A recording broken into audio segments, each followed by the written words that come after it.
Olá amigos do programa Medicina Moderna, estamos de volta com mais um programa aqui diretamente da Clínica Bernini e Bardini. Nós estamos aqui em Caxias do Sul, na Clínica Odontologia, a doutora Simone Bardini, e hoje nós vamos conhecer alguns procedimentos que são realizados aqui no seu consultório, doutora, para que nossos telespectadores conheçam o seu trabalho. Nós estamos hoje falando sobre a ortopedia funcional e a ortodontia. Então, gostaríamos que a senhora falasse para nós sobre esses dois temas e começássemos mostrando com essa paciente o seu trabalho da ortodontia. Então, a ortodontia e a ortopedia, embora sejam especialidades que caminhem juntas, que busquem a harmonia das arcadas dentárias através da utilização de aparelhos, são duas especialidades que estão separadas atualmente. A ortopedia é uma especialidade que está tratando mais das crianças, utiliza aparelhos removíveis. Como nessa fase em que a ortopedia atua, que é a fase interceptiva, as crianças estão em crescimento, então essa especialidade não utiliza forças nos dentes. Ela apenas faz uma reorganização da musculatura, proporcionando um crescimento buco-maxilofacial dentro da normalidade. Já a ortodontia utiliza aparelhos fixos. Nessa especialidade são aplicadas forças e ocorre a movimentação, a mudança das arcadas, o alinhamento dentário. E qual é que é a diferença entre esses dois procedimentos aqui, sobre a ortodontia e a ortopedia funcional? Então, a ortodontia, ela utiliza mais a aparatologia fixa, trata mais adultos e adolescentes. E a ortopedia, ela se foca mais em crianças, né, até 12 anos. E as crianças podem já, a partir já com a dentadura, enfim, primeira dentadura, né, primeiros dentes, dentes de leite chamados, já podem já vir fazer exames? Sim, com certeza. Na verdade, quanto ao tratamento precoce, existe atualmente um tabu. Infelizmente, ainda existem colegas clínicos que orientam erroneamente os pais que devam trazer os filhos após a dentição estar completa, mas não é verdade. O ideal é que tragam os filhos a partir de 6 e 7 anos. Tá? Embora eu tenha pacientes que já trato antes mesmo dessa idade. Então, a partir de 5 anos eu já tenho pacientes que têm maturidade para fazer o tratamento ortopédico. Como a odontologia está precoce, né? Já nos primeiros anos de vida, a pessoa já pode começar a cuidar dos seus dentes, até porque no futuro não vai ter problemas. Sim, isso é bem importante para evitar que o problema inicialmente fácil de ser resolvido se torne um problema cirúrgico. Né? Então, intervindo precocemente, a gente consegue mudar as arcadas, uma mordida cruzada, uma mordida aberta. Né? A gente pode conduzir de forma que comece a se desenvolver dentro de uma normalidade, porque a criança está em crescimento nesse período. A parte óssea ainda não está maturada. Então, começando precocemente, nós conseguimos um resultado bem favorável. Né? Muitas vezes, as crianças chegam tardiamente. Então, por exemplo, um paciente ortopédico que já deveria ter iniciado o tratamento, acaba dificultando o resultado, porque os pais trouxeram tardiamente. Então, é bem importante essa conscientização, né, dos familiares, de trazerem, esclarecer dúvidas. Nós temos a Júlia, que é uma paciente que não tem problemas oclusais. Né? Eu vou mostrar cada dentária. A Júlia é uma paciente muito caprichosa, nunca teve cárie. Ela é bem cuidadosa, né, Júlia? Então, acho que a gente podia mostrar a arcadinha dela agora.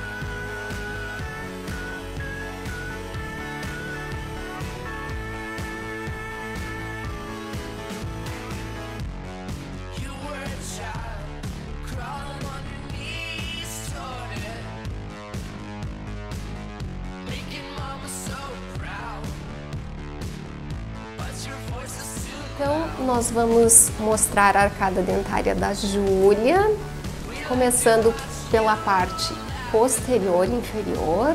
Olha, o molarzinho da Júlia tá bem saudável, bem bonito.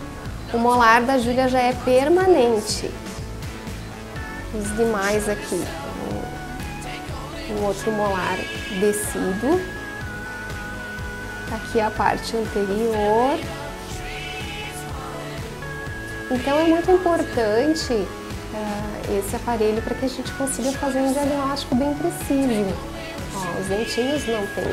A gente observa saúde bucal, saúde gengival. Vamos ver a parte superior. Então, olha, tudo muito saudável, muito bem cuidado. Então a Júlia teve acompanhamento desde pequena, não teve cárie. Domina totalmente as técnicas de escovação, nós observamos que não tem placa, a dentição bem rígida, bem saudável.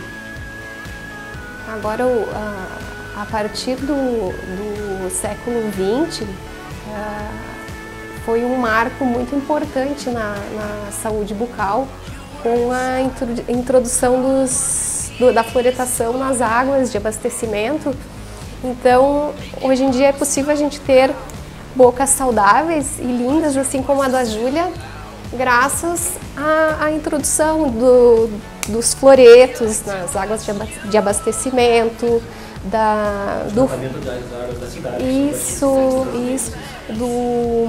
do flúor nos dentifrícios, ou seja, nos cremes dentais, também a conscientização das pessoas. Né? As pessoas estão mais bem informadas, a redução do consumo de açúcar. Então, tudo isso, a partir da década de 70 foi trabalhado e hoje em dia a gente consegue ter sorrisos muito saudáveis, muito bonitos, como o da Júlia. É importante essa educação da saúde bucal, né, doutora? Essa prevenção, como você colocou, a respeito da que a pessoa vem com antecedência, vem quanto antes, né? Já trazendo a criança na primeira dentição, que detecta alguns problemas que possam haver, ou não, né, doutora? E é muito importante e simples de obter resultados, como o da Júlia.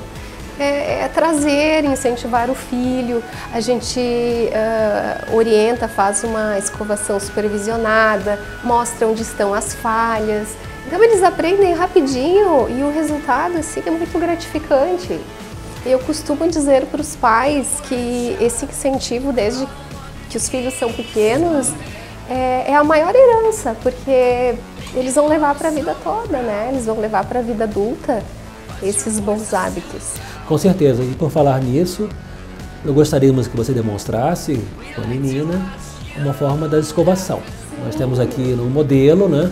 Então vamos ver como é que se deve escovar os dentes. Júlia, você mostra para as pessoas que estão nos assistindo como você faz a tua escovação, que está tão perfeita? Tu ensina outras crianças também? Então vamos dar um modelo para a Júlia. Eu escovo 10 vezes cada lado do dente, incluindo a língua. E onde os lugares que a escova não alcança, eu passo o fio dental. E por que, Júlia, que você escova a língua? Porque ficam bactérias. Muito importante, dica muito importante da Júlia, né?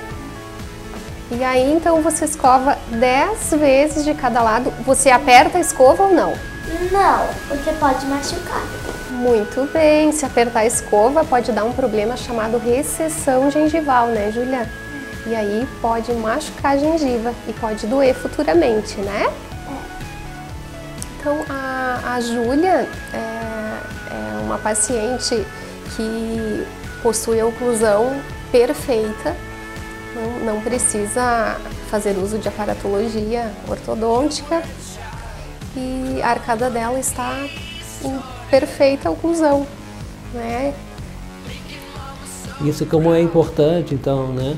Desde a nossa primeira infância, primeira dentição, a escovação, né? Eu acho que é uma das coisas mais importantes que se tem hoje. E essa questão de vocês incentivarem, eu vejo que os dentistas batem bastante nessa tecla, que é da boa escovação, da perfeita escovação, para que não se tenham problemas de cáries, principalmente. A escovação associada a uma dieta alimentar adequada, né? Orientação dos pais, é muito importante e é simples os pais dedicarem alguns minutinhos por dia aos seus filhos para que tenham um sorriso sempre lindo e saudável. E eu acho que isso é uma questão de cultura, né, doutora? Ou seja, não precisa ser de uma alta classe social, financeira, para que se tenha uma boa escovação. Todo mundo pode ter uma boa escovação. Sim. A coisa mais simples do mundo é ter uma escova de dente e uma pasta de dente. Né? Sim, hoje em dia todos, independente da classe social, a conscientização já está geral, né? Embora os pais tenham um dia a dia corrido, às vezes não pode dedicar tanto quanto deveria, mas assim, principalmente antes de dormir, é muito importante que parem com seus filhos, orientem, porque a escovação noturna é a escovação mais importante. Durante a noite, se restarem resíduos de alimentos, as bactérias acabam fermentando, proliferam e acabam formando a cárie. Então a escovação noturna é a mais importante. Mais importante que tem durante um dia, assim, né? A pessoa fica dormindo, boca fechada e as bactérias trabalhando lá, né? Se desenvolvendo. Então, doutora Simone Bardini, muito obrigado. Tá? Esse programa de hoje nós ficamos por aqui. Voltaremos na semana que vem com um novo tema, né, dentro da odontologia, onde a senhora vai poder explicar a sua especialidade e o seu trabalho. E nós voltaremos daqui a pouquinho com o Dr. Elcio Milani falando sobre cirurgia plástica.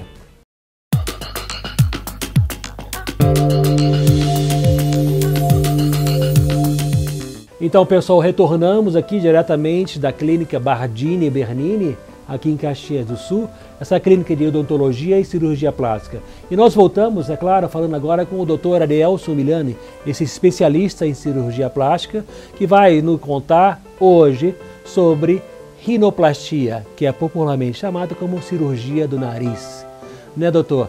A cirurgia do nariz é uma cirurgia bastante procurada também entre o círculo da cirurgia plástica, até porque acho que é uma das cirurgias que mais despontou durante muitos anos como uma das primeiras cirurgias a serem realizadas em clínicas, né?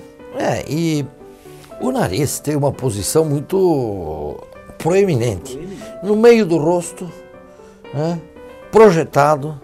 Então, assim, é difícil uma pessoa ver outra e não ver o nariz dela, né? É muito difícil. Então, assim, ele, nas comparações que as pessoas acabam fazendo, ele vai deixando a pessoa ou um pouco mais triste ou um pouco mais feliz, dependendo do formato que ele tem. Então, a cirurgia de modificação da forma do nariz é uma das mais comuns no mundo inteiro. E realmente ela muda a vida das pessoas em muitas situações. Eu tenho perguntado, depois que o paciente fez, eu pergunto, tu te arrependeu de alguma coisa? E 100% dos pacientes dizem, me arrependi de não ter feito antes. Porque assim, a pessoa pode não gostar do seu nariz, mas ela não sabe o que é gostar do nariz. Então, quando ela quer fazer a cirurgia, ela quer fugir de uma emoção ruim que ela tem associado à forma do nariz dela. Mas ela não sabe qual é a sensação que ela vai ter quando ela gostar. E quando ela experimenta isso, ela fica bem contente de ter feito. Isso ela não imagina antes de fazer o que ela vai sentir. Ela simplesmente está com essa sensação de se livrar da emoção de não gostar. Isso é uma colocação muito interessante que o senhor está fazendo, né? Até porque, como o senhor falou, né? Além de todo mundo ver o nosso nariz, ao nos enxergarmos, nós mesmos, ao nos olharmos no espelho, uma das primeiras coisas que nós enxergamos é o nosso nariz, né? Então, acho que depois que inventaram o espelho, isso aí ficou bastante problemático, né? Para quem não enxergou, o nariz das pessoas, né, tem um significado bastante importante nesse sentido. Eu gostaria que o senhor falasse sobre isso. O significado do nariz? Em termos assim, da sua importância dentro da face? Olha, na verdade, as pessoas elas não fazem uma análise assim segmentada da fisionomia ou da face da pessoa, né? Por exemplo, é comum a gente perguntar, como é que é?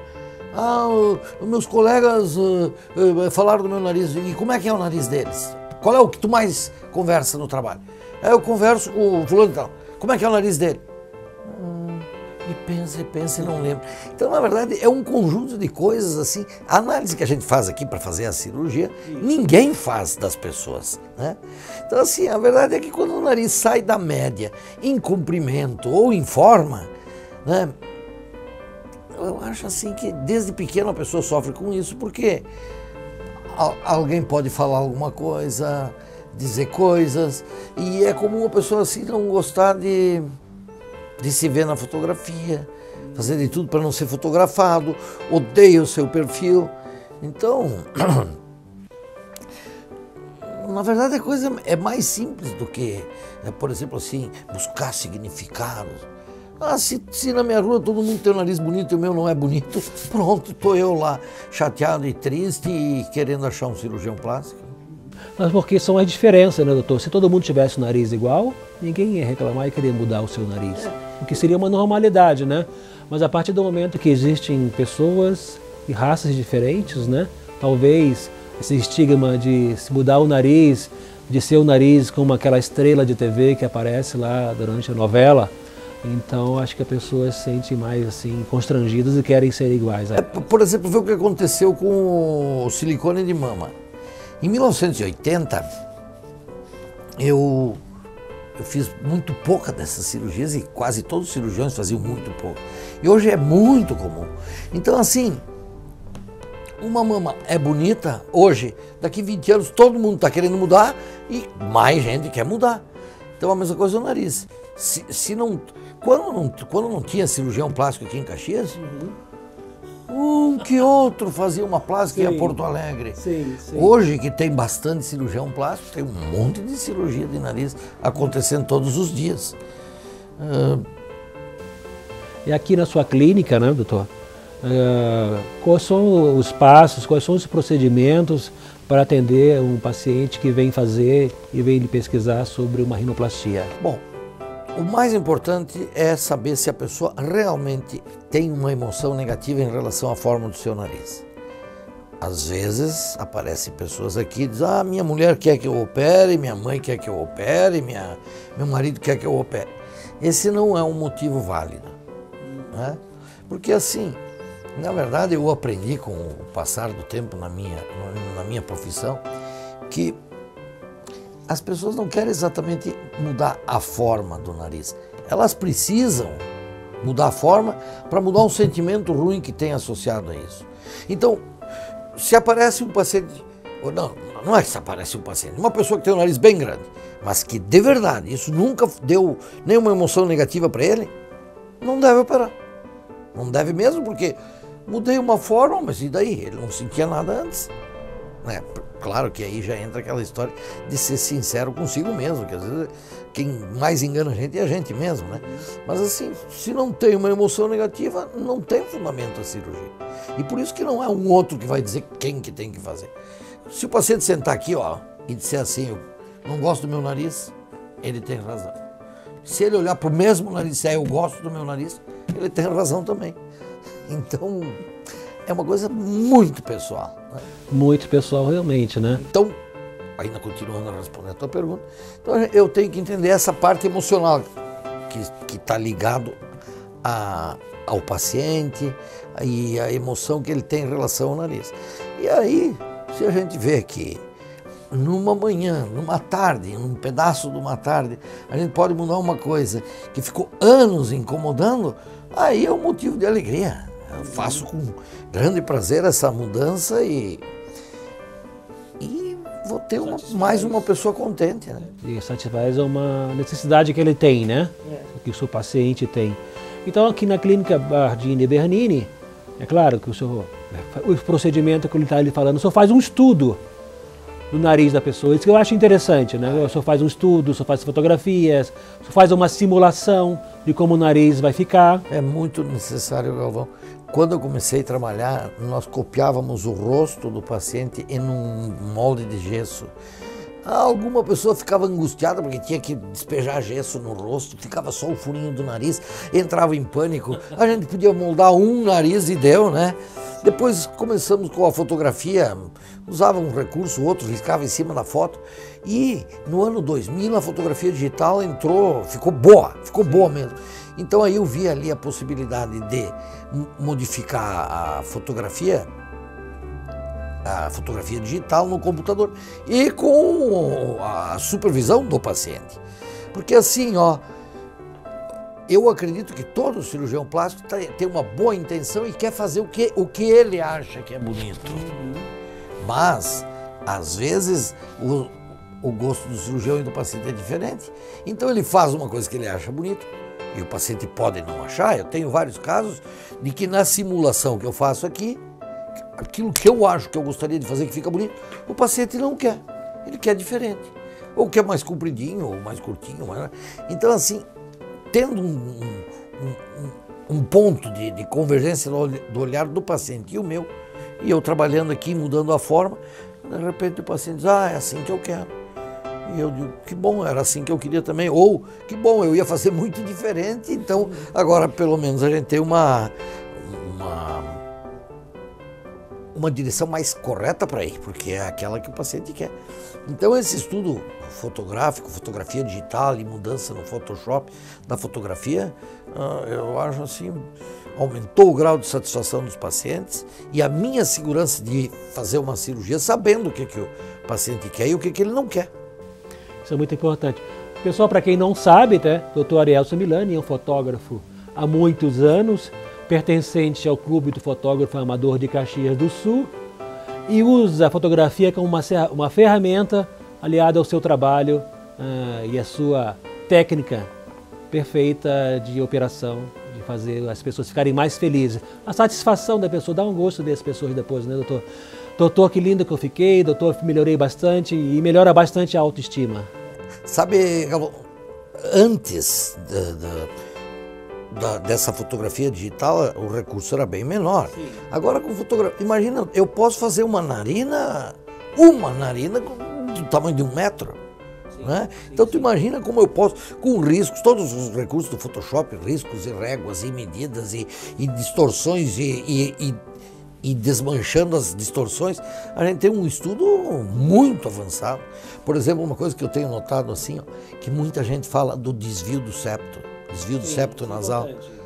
Desvio do septo nasal, algumas vezes, não tem outra saída, ele tem que ser desviado porque o crânio é assimétrico. O crânio, falando claramente, o crânio é torto. O septo, obrigatoriamente, tem que ser torto. Às vezes não, às vezes ele entorta por um motivo ou outro, mas graças ao estudo da fotografia no computador. Não pode mudar o crânio, né, doutor? Não, aí a paciente vai ter que saber o que ele pode esperar. Até onde você pode ir, né? Fazer esse tipo. Mas é bom porque antes a gente já pode falar isso com o paciente. E uma vez nem se sabia. Doutor Arielson, o que é mais difícil, é mais importante ou mais trabalhoso? Aumentar ou diminuir o nariz? Não, a diminuição do nariz é de longe a mais comum que tem. É a mais comum, é o que a gente tem muito mais experiência e, por consequência, é mais fácil.